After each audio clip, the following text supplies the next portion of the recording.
Good mo- Good morning, everyone. Welcome to the Greater Entrepreneur Success Group. I know it's been a minute since we have met. I want to thank everybody for coming and tuning in on this Monday morning. I know we've had some technical difficulties, but through it all, we have worked our way through it and we are pressing on. So thank you once again. Not going to hold you too long this morning. Everybody enjoying their Monday since most everyone here is from the ATL and celebrating the Atlanta Hawks victory last night. So we have to go ahead and celebrate ourselves. So what we're going to do, because this goes out to a lot of people, just introduce yourself, your name, your company. Normally I give everybody 5 seconds, but today I'm feeling good. I'm gonna give everyone 10 seconds, everyone except Angela. I'm going to start with you, Kim. Good morning, everybody. Kim Hudson Gray, and my business is right now I'm taking care of family business. So I have some ideas coming up, and I will be announcing those as they come along. Good morning. Yeah. Kim, is Pearl and Accessory still up? Pearl and Accessories is still up. Okay, give everybody the website because you never know. Somebody may place some orders before. You never know. Yes. All right. Go and give it to us. People don't give it to us. Give us the site. Oh, it's www.pearl-n.com. It's a jewelry store. Everything's 25% off. I may mark down things a little bit more before I even shut down. But pearl-n.com. Thank you, Kim. Thank you. Miss Ilya. Good morning, everyone. I said a little bit about what I do, but I guess for those that are just joining us, my name is Elia Espiu. I work for Bold Ministries, and basically we feed children for free, either during the summer, free food, or during our after-school program. We serve them lunch and supper, snacks. Elia Espiu, Bold Ministries. Thank you so much. Kathy. Can't hear you, Kathy. Still on mute. There All you right. Good morning, everyone. I'm Kathy Fathun with Banco ZK, a commercial banker. I provide financial services and solutions to business owners, and definitely want to be a primary resource for anyone that I can assist. Kathy Fathun with Banco ZK. Thank you. Thank you. Oh, Kathy, when you get time, I don't have it handy. Could you email me your number? I need to talk to you after the meeting. I need your expert advice on some stuff. Okay. Yeah. Miss George. Good morning. This is Andrea George with Rapid Gourmet. And what we do, we bring you Georgia grown products individually or in the form of gourmet gift baskets and boxes. We ship all over the country. So those special events you have to celebrate or to help someone. We also can develop contactlessly. We do awesome meal prep and catering. So don't hesitate to reach out. You can check us out at rapidgourmetonline.com. And it would be great if you give us a follow on IG at Rapid Gourmet. Thank you. Perfect. All right, we got Rose. Good morning, everybody. I'm Rose with PathMedic, where we bring healthcare to your comfort level. We are a home health agency. We provide home health aides, nurses, therapists, and we are also medical equipment company. And right now we are hiring. We need people who can do marketing. We need home health aides and nurses. And we are training for home health aides. Wonderful. Thank you, Rose. Everybody knows me. I'm Sinclair. I'm your business coach and speaker. I want to introduce you to Angela, trainer, coach, executive leadership. We all know Angela from the Conyers Rockdale Chamber. We've all met her. So what I'm going to do, I'm going to give Angela a few seconds to introduce herself. And she's going to talk to us today on the topic from membership to leadership. And Angela, let me ask you a question. Do you need the share screen or not? It would be good if I could share my screen, then everyone could see what I'm looking at. All right. that's already Mhm. on. And the floor is Okay. yours. You got 20 minutes. Okay. It's on you.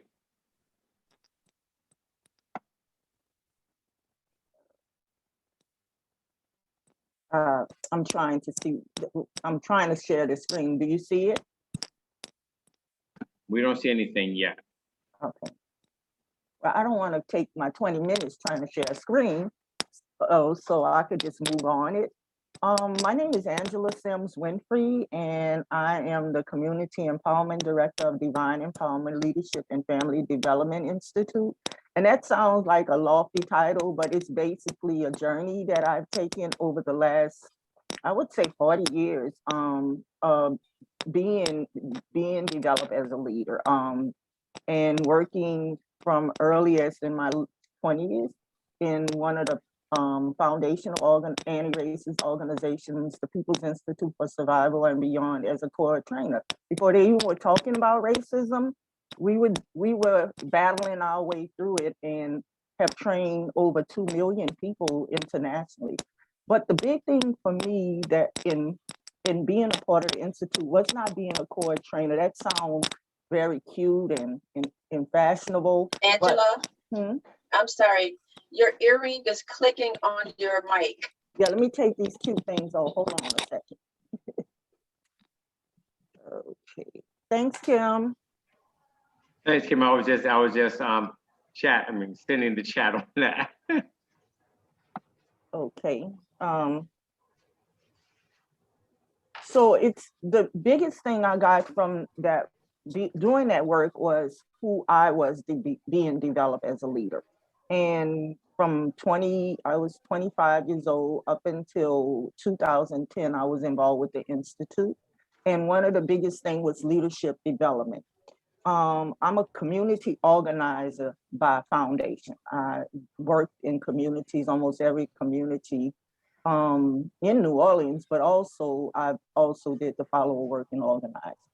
And one of the things I realized about leadership over the time, not only being developed as a leadership, but being developing multi-generational leaders, is that things might change, but the qualities and characteristics of a leader does not change.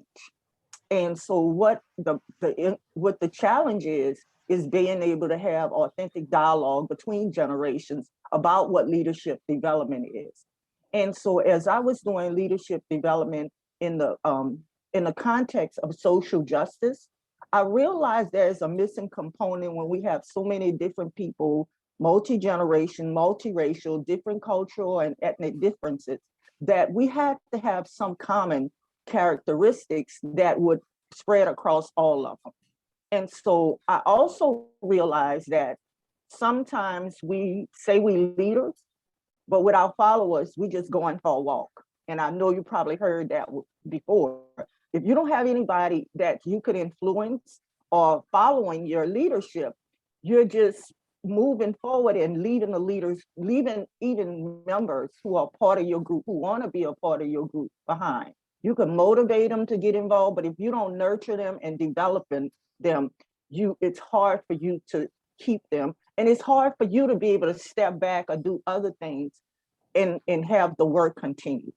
So when I was developing a group of young leaders that was taking over another organization, I realized there were some qualities that kind of intersect and is aligned with spiritual principles. So the spiritual principles and characteristics of a leader. Another thing about a leader is ego. And y'all heard ease and God out leadership. Have y'all experienced that before, leaving God out leadership? It's like you are now becoming prideful and you're sometimes unconscious of it. So what I have found for me to ground myself is around accountable leadership, but also from my spiritual upbringing and what I learned from my mom as a community worker was servant leadership. And so I didn't really it wasn't really grounded in me until I went back to school in 2013 and thought I was just taking psychology, and I wind up getting interested in theology also and understanding that servant leadership is one of the top qualities of leadership. And it's the kind of leadership, and I know if you involve in churches and ministries, you get a lot of members, people want to help, but they don't see themselves as leaders. So what I developed was this curriculum around from membership to leadership. But for the purposes of this, I want to just talk about accountable leadership qualities, because this is a dialogue and not me just presenting. I just want to be able to name some qualities of leadership and just have the discussion about what in your experience have you touched in about this kind of leadership. And we probably take a couple of, it's just a few of us on here right now, but just take a couple of them and put it in the chat if anybody have any other thoughts, so it won't eat up so much of the time. You have any questions? And I'm glad to see a lot of people. I was involved with a lot of groups. I miss y'all. So, and if you hear me say y'all, and if I go too slow or go too fast, that's my New Orleans dialect. And my daughter tells me, even though I've been gone for a while, she said, Mom, it's getting thick. And I don't know if I don't like it. I love it. I kind of love it because this is where my comfort is. And during Katrina, I just was really locked down, comforted with me. So if you have any questions, you might could ask Kathy too, because she's from there, but I think she has kind of cleared hers up. So slow me down if you need to. If I'm going too slow, speed me up. So anybody have any questions? I have a question. And perhaps I missed it, but when you're talking about accountable leadership qualities, are you going to give us maybe like some words or definitions that we can refer to, or is it that you're asking our opinion on what we think accountable leadership is? I'm gonna make the statement, and I want to ask what your experience is. I could tell you, based on my work in leadership development, accountability for me is not written in the dictionary. It's counting on your ability to do what you say you're gonna do. Just simple as that.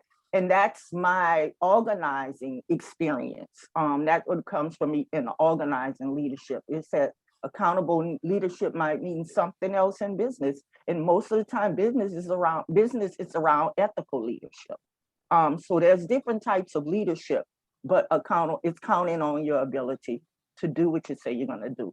And so in starting that, is what I'm gonna make the statements, and what I'm gonna do afterwards is I'm gonna send to Dr. Sinclair the list of qualities of accountable leadership, servant leadership, and how they intertwine. So you could have them to go over, because I don't have time to go over all of them, but this is the crux of what I'm gonna be sharing today. Any other questions? Okay. I'm gonna use, and I put in, you'll see, I put in counting on your ability to do what you say you're gonna do. And the first characteristics of accountable leadership is being a visionary.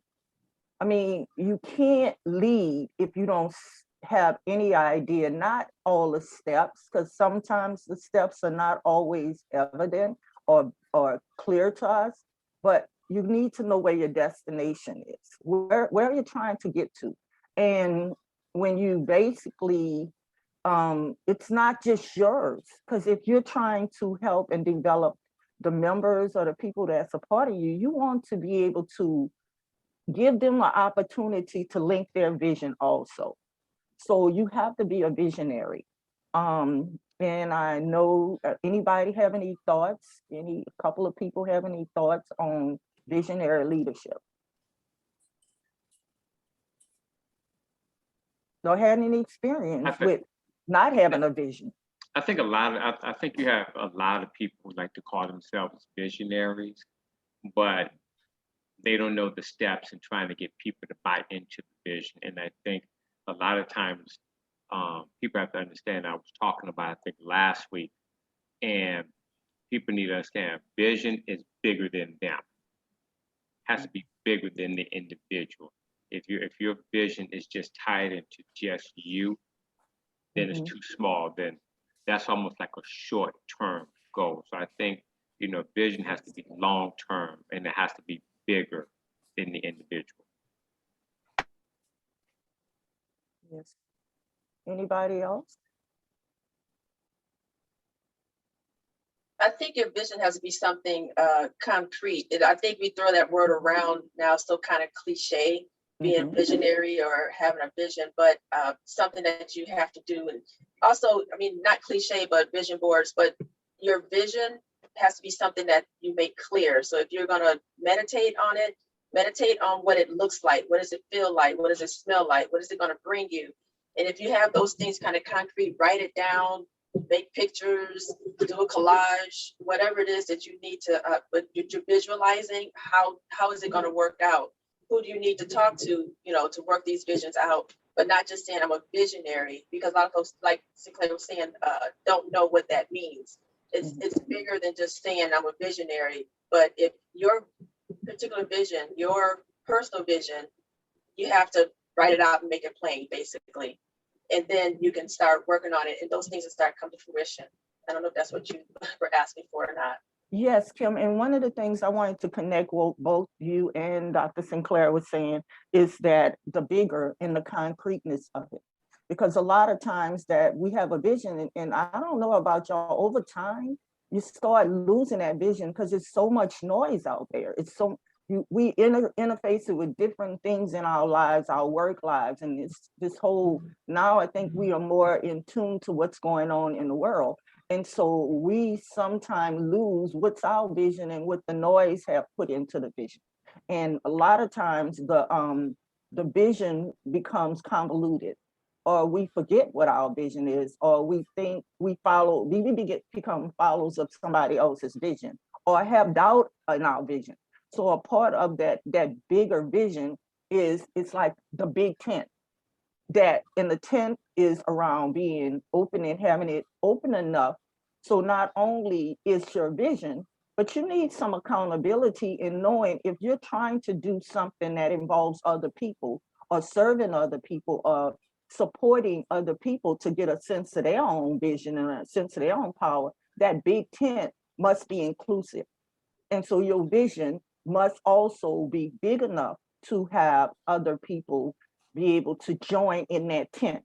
And once they join in the tent, it's not just, okay, they join my tent and I'm a leader. There's some other qualities and characteristics that we must have in order to solidify not only our leadership, but develop the leadership for people who come in the tent, or the opportunity for them to have leadership. We can't assume that people are coming in without leadership. And so a part of that next thing is helping them get a sense of not our power, but their power, and opening up that big tent. Any other questions or comments? Well, I can move on to the next, and these are not linear, it's not circular, it's intersecting. And so one of them is having optimism. You remember Eeyore the donkey on Winnie the Pooh? Yeah, if anybody know, I mean, that's timeless. And it doesn't matter how excited, Piglet was so irritating and jumping around, and then Winnie the Pooh just was looking for honey.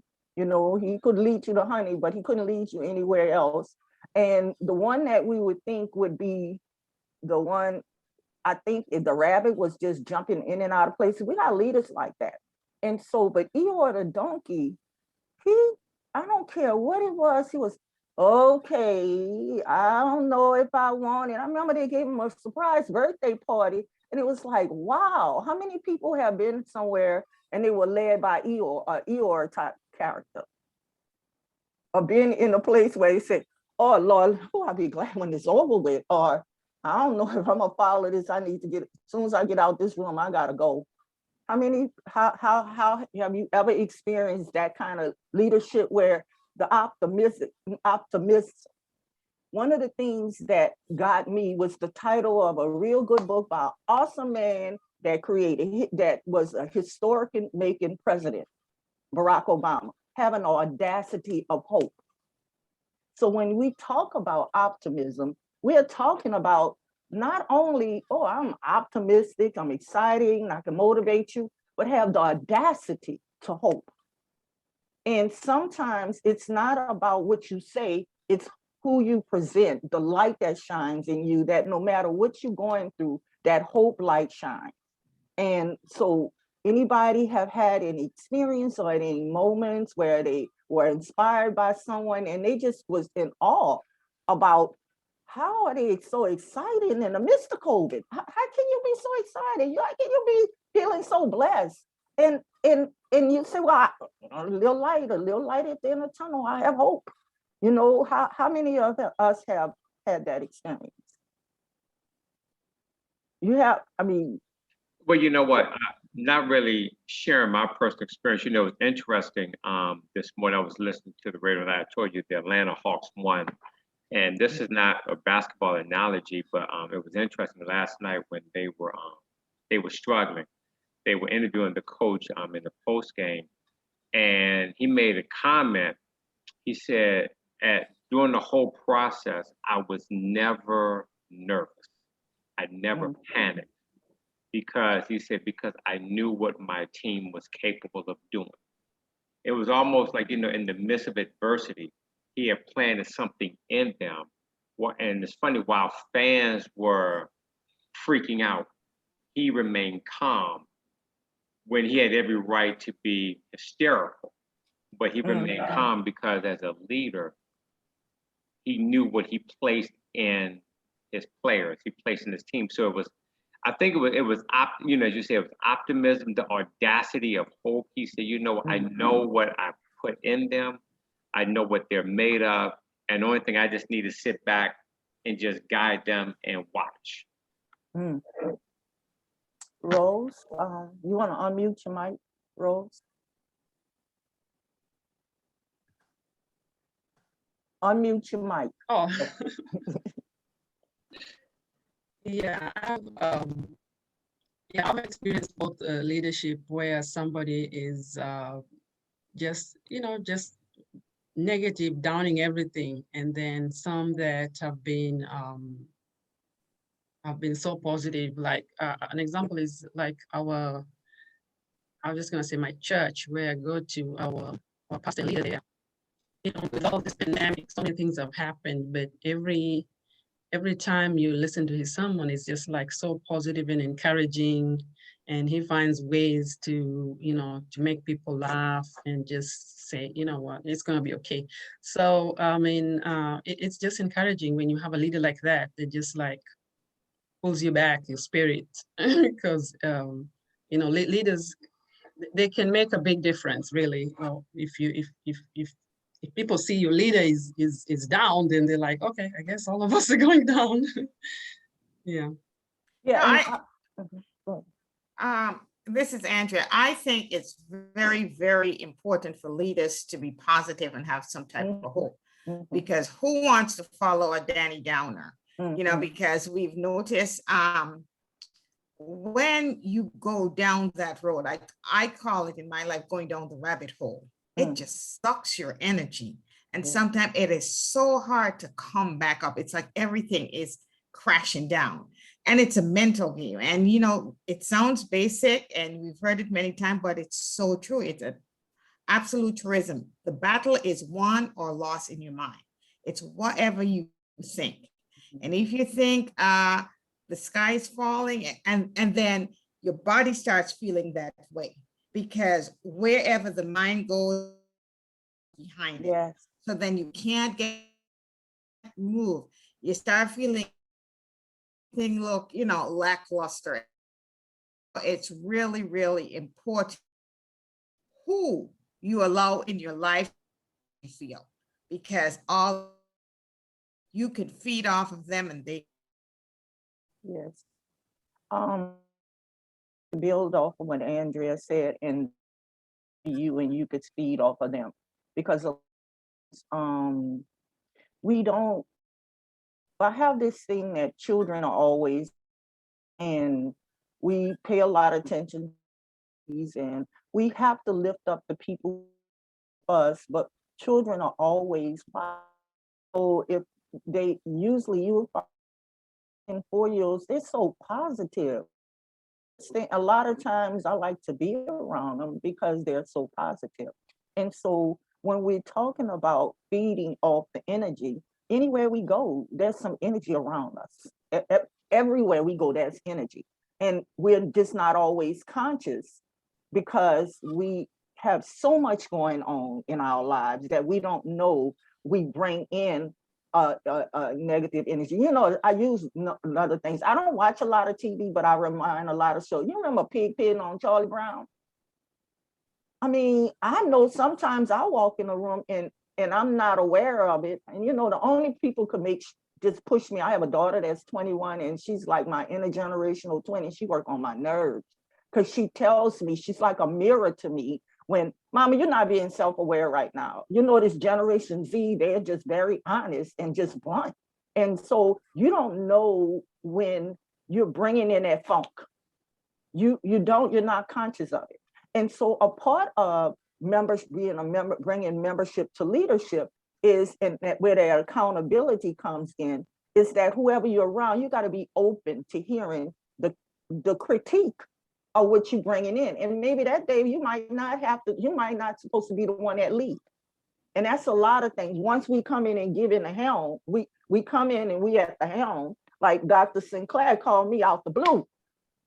And I said, oh, he's asking me to do something on leadership, but I had just happened to be working on some leadership stuff. But it by myself, it has to be. Then I'm seeing right now a lot of us who have led in different ways. And so a part of that leadership comes with integrity. Now, I know Andrea could talk about, that's another word around integrity. That's another word around integrity. It's like you have to have a solid foundation where it's not cracked. And so that's another word that gets floated around. And integrity is having a sound principle foundation. That's really important in leadership. And it's important in leadership because we have a lot of leadership now, and it's almost fashionable in half of this country that you don't have an honest, and you can't believe what you see what somebody's saying. It's just horrible right now with integrity. And they say the fish stink from the head, and our leader had some issues, but it has impacted a lot of us and confused us and confused the kids as to what's integrity. Accountable leader, you must have integrity. That means that not only are people able to see the funk around you or the hope that you have or the light that you bring, they also watch and see if what you're leading them into, is it real or is it Memorex? It's just something that you just keep saying it. And like the old tapes are, it's the tapes that keep playing and it's not grounded in anything or any solid foundation. So anybody quickly? Not to cut you off, wrap we got 2 minutes left. Not to cut you off, we got 2 minutes left. Okay. Yes. So any affirmations or experience around integrity? I mean, just hearing from other people about integrity and accountable leadership. And any questions, any comments? Okay, well, I'm gonna wrap this up with one.